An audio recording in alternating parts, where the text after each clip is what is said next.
वो किसी बंदे ने ऐलान कर दिता कि मैं जन्नत बेचना। लोग एडे बेवकूफ बने कि हर बंदा उहदे कोल जावे पैसे दे के ते जन्नत दे विच जगह लई जावे। कोई अल्लाह का बंदा सी, उन्हें बड़ी कोशिश की समझाने की भी जन्नत ये नहीं बेच सकता, जन्नत देने वाली अल्लाह की जात है तो ये शर तो बचो। लोग ना बचे, लोग वो पिछे नसन लग पे, लेकिन उन्हें एक तरकीब सोची, वो को गया आंदा मैं सारी दोजख खरीदनी है। आंदा ठीक है वेच दिया, 3 सोने के सिक्के दे। उन्हें कहा ठीक है 3 सोने के सिक्के दिते। तो उन्हें कहा मैंने एक तहरीर लिख के अपनी मोहर थले ला दे कि मैं सारी दोजख का मैं मालक हाँ कला। उन्हें लैके दोजख सारी एक तहरीर लिखा के एक चौक च इकट्ठा होकर आवाम को इकट्ठा करके उन्हें कहा वेखो मैं सारी दोजख खरीद ली है, हुण तुहानूं जन्नत खरीदण की लोड़ कोई नहीं, ये मैं तुहानूं हुण किसी नूं भी जान नहीं मैं देना।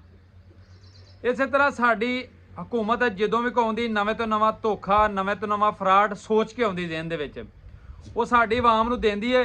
साडे कुछ बंदे भी इस तरह के हौले दिमाग दे ने कि उह 1000-2000 लैके वोट दे के ते अपना करोड़ां रुपया का नुकसान साल दे विच करा लैंदे ने। पहली गल तो मेरी कौम इस नुकसान नूं अपना नुकसान ही नहीं समझती। एवें शुक्र है अल्लाह दा कि थोड़े जे बंदे हुण इस नुकसान नूं अपना नुकसान समझण लग पे ने।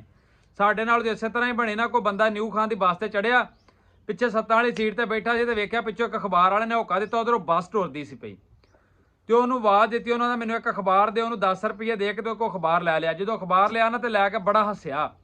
नाल दी सीट ते एक बंदा बैठा से, आंदा जिंदगी च पहली बारी अखबार ले आई। आंदा ने अखबार तो अगे भी बड़ी बारी खरीदे ने, पर इस बारी ना मेरे को जाली नोट 10 रुपये होर सन ते 10 होर सन, पाटे 2 हिस्से सन, तो जोड़ के मैं देता उन्होंने, मेरा नोट नहीं सी कोई भी लैन दिया। तो जो अखबार पढ़ के सीधा किया तो अखबार भी पिछले साल का निकलिया।